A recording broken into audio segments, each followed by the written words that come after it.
बग्गा साहब, सितंबर done, rate hike आई जाएगा, rate cut आई जाएगा, या इसमें कहीं इफ बट हो सकता है? नहीं देखिए, नंबर दो दो अहम नंबर आने हैं, या तीन कर लीजिए क्योंकि 18 सितंबर है। तो ये सीपीआई नंबर आएगा 2 हफ्ते में, जुलाई का।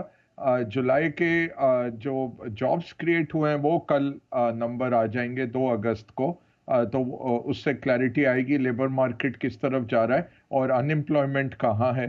फिर 18 सितंबर को बैठक है, तो अगस्त के भी जॉब डेटा तब तक आ गया होगा और जुलाई का पीसीई नंबर अभी आ चुका होगा। तो चार अहम डेटा पॉइंट्स हैं अनिल जी। बट अभी जो ट्रेंड बन गया है उससे और सीजनैलिटी का क्या दौर रहता है कि ये 3 महीने काफी इन्फ्लेशन काबू में रहती है, फिर टेक ऑफ करती है क्रिसमस वगैरह की शॉपिंग के रुझान में, फिर से थोड़ी बढ़ती है। तो सीजनैलिटी वाइज भी फेड को सपोर्ट है। और कहीं अहम जगहों में जैसे उनके किराए नहीं गिर रहे थे मकानों के, वो गिरने अब फाइनली शुरू हो गए। सेकंड हैंड कारों की बिक्री और उनका लेवल्स, तो काफी चीजें अब इनके हित में आ गई हैं रेट कट कर पाने के जज्बे में।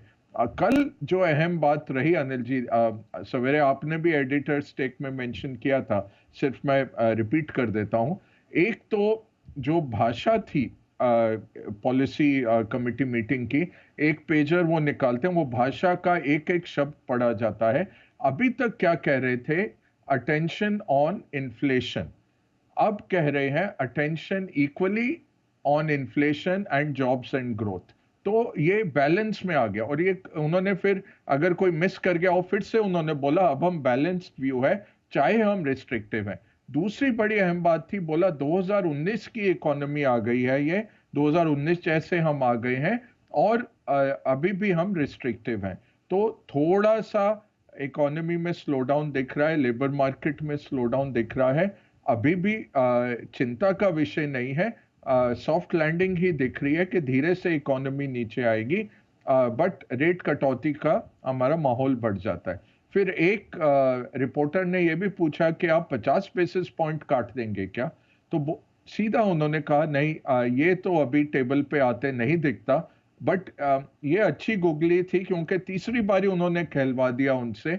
बट सितंबर में रेट कट आते दिखता है। फिर अनिल जी एक ये सून का बोलते थे, वी माइट कट रेट सून। ये मार्च से यही लैंग्वेज चल रही थी और हम कोशिश कर रहे थे कि ये सून का क्या मतलब है, बताते नहीं थे। अब इन्होंने बोला एज सून एज सितंबर। तो एक संक्षेप में जो पॉलिसी स्टेटमेंट थी वो बैलेंस थी, उसमें ज्यादा कुछ नहीं था, सिर्फ ये अटेंशन वाला हमने पकड़ा। उनका जो ऑफिशियल स्टेटमेंट शुरू किया वो बैलेंस था, तब वो कह रहे थे डेटा डिपेंडेंट दिस दैट। जब उनकी प्रेस कॉन्फ्रेंस में गहमा गहमी शुरू हो गई, प्रश्नोत्तर शुरू हो गए, वहां 3 बारी लोगों ने बुलवा दिया उनसे। तो as usual press conference dovish थी। अब डर यही रहता है कि इनके आएंगे वक्ता, 10-15 वक्ता अगले 2 हफ्ते में आएंगे, वो क्या बोलते हैं। अब जैक्सन होल आएगा अनिल जी, जैक्सन होल की बैठक जो हमने कई बारी कवर की है, और बंसल जी का हमने नाम भी रखा था बट रिजेक्ट होके आ गया था वीजा में। तो जैक्सन होल की बैठक आ रही है, वहां पे ज्यादा कुछ नहीं, बट वहां पे रेट कट की बात नहीं होती। तो अब सीधा 18 सितंबर को बात जाती है, 31 जुलाई से 18 सितंबर की तरफ हम जाएंगे। और इसमें 4 और डेटा पॉइंट हैं, तो इसलिए वो अभी भी खुल के नहीं बोले, बट 3 बारी बोल गए सितंबर की बैठक। और आखिरी बात ये कि जब नीचे जाता है मार्केट, हम यही सबको देते हैं सांत्वना। वेडनेसडे को अगर बुधवार को फेड बैठक में आता भी है इम्पैक्ट, फ्राइडे तक वर्कआउट हो जाता है, नॉर्मली 2 दिन में हो जाता है। तो कल जिस तरह से दौड़ा मार्केट और आज दौड़ने को तैयार लग रहा है अमेरिकन मार्केट फ्यूचर्स के तौर पे, हो सकता है कल थोड़ी बिकवाली आ सकती है और मार्केट समतल होने की कोशिश करेगा। बट 2 बड़ी चीजें कल हो गई हैं।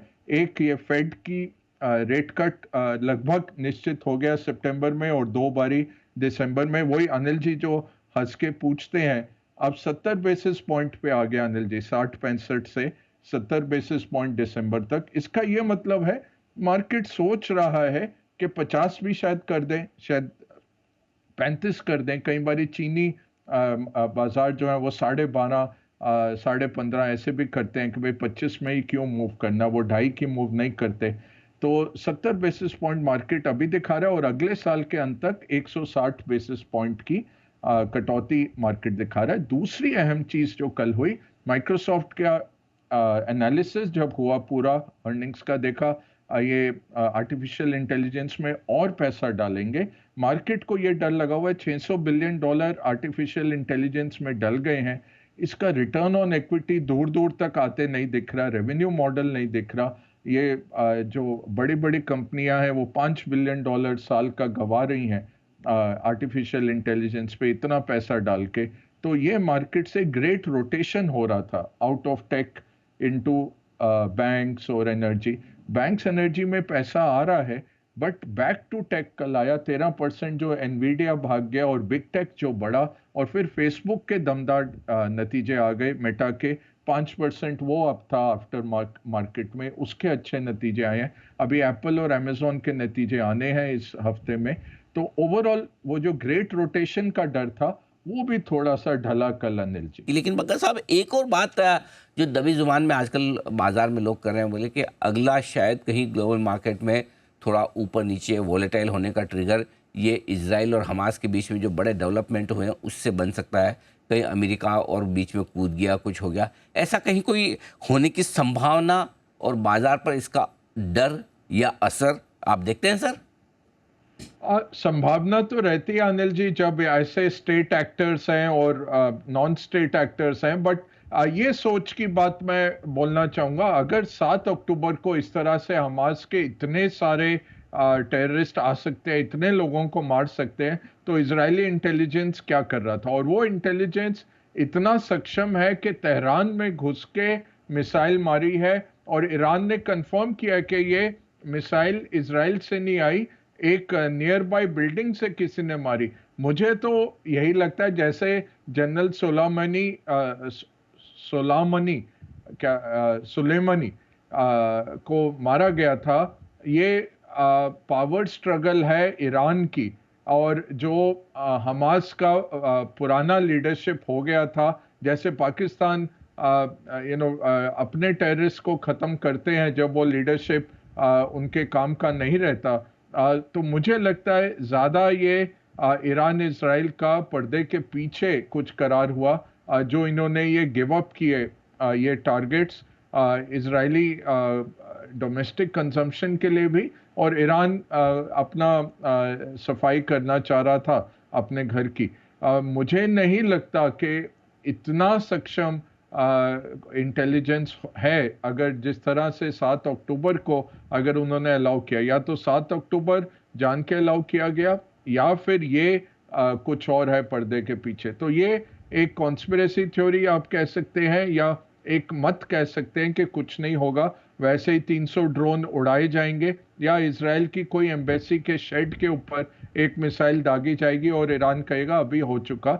आप देखिए, जब हिजबुल्ला के सीनियर को इजराइल ने ख़त्म किया, तो उन्होंने कहा ये हमारी तरफ से एक्शन अब ख़त्म हो गया है। तो दोनों साइड नहीं चाहते कि ये बढ़े, क्योंकि बहुत ज़्यादा असला दोनों साइड्स में है। दोनों नहीं चाहते कि कुछ इसमें बढ़ोतरी हो, और हिजबुल्ला और हमास इनके एक्सपेंडेबल आर्म्स हैं ईरान के।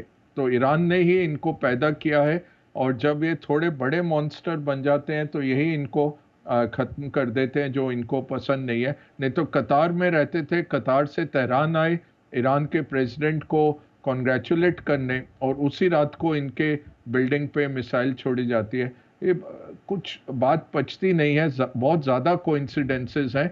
मीडिया में हमें कुछ मिलेगा नहीं, बट ये मेरी निजी सोच है सारे तथ्य देखने के बाद। बग्गा साहब, अभी हम जियोपॉलिटिकल टेंशन्स की बात कर रहे थे, एक क्विक व्यू सर कच्चे तेल के प्राइसेस पर भी लेना है। आज ओपेक की बैठक भी है। कच्चे तेल के प्राइसेस यहाँ से कैसे जाएंगे? वैसे तो नीचे आए थे, बट कल ये टेंशन्स के बाद एक 4% का उछाल जरूर दिखाया। जी दीप, देखें तो डिमांड तो कम है। चाइना का भी आप देखें, जो नंबर कल आया 49.4 मैन्युफैक्चरिंग का, तो 3 महीने इंडस्ट्रियल ग्रोथ चाइना की कम रही। ओपेक की बैठक से ये उम्मीद थी कि अक्टूबर से जो उन्होंने वॉलंटरी कट लिए हुए हैं वो हटा दिए जाएंगे, तो आज घोषणा होने की उम्मीद थी। अब देखिए क्या उसमें आता है। 2 सालों से वॉलंटरी कट लेके चल रहे हैं और सबके निजी बैलेंस शीट्स देशों की उस पे प्रेशर है। तो उम्मीद तो यही है कि कुछ शायद राहत मिले कंज्यूमर्स को, भारत की तरह कंज्यूमर्स को कोई अनाउंसमेंट आए। बट ओवरऑल मार्केट बैलेंस्ड है चाइना की स्लो ग्रोथ के कारण। अगर भारत या चाइना में और यहाँ से तेजी ग्रोथ आती है तो थोड़ा कम पड़ सकता है ग्लोबल तेल। और दूसरा बहुत बड़ा एक इशू रहेगा अमेरिकन इलेक्शंस कौन जीतता है, बिकॉज कमला हैरिस ने टोटली अगेंस्ट फ्रैकिंग और यूएस मेनलैंड में तेल के ऊपर काफ़ी पहले वक्तव्य दिया। अभी वो पलट गई हैं। तो बट ये है कि थोड़ा बहुत यूएस प्रोड्यूसर्स यही चाहेंगे कि ट्रंप आए, बिकॉज ट्रंप फिर सबको प्रोत्साहन देंगे कि डोमेस्टिक प्रोडक्शन बढ़ाओ, तो वो तेल के लिए काफ़ी नेगेटिव रहेगा ऑयल प्राइसेस के लिए, और भारत जैसे देशों के लिए अच्छा रहेगा। तो यूएस पॉलिटिक्स का भी असर पड़ेगा दीप प्राइसेस पे अगले 3-4 महीने।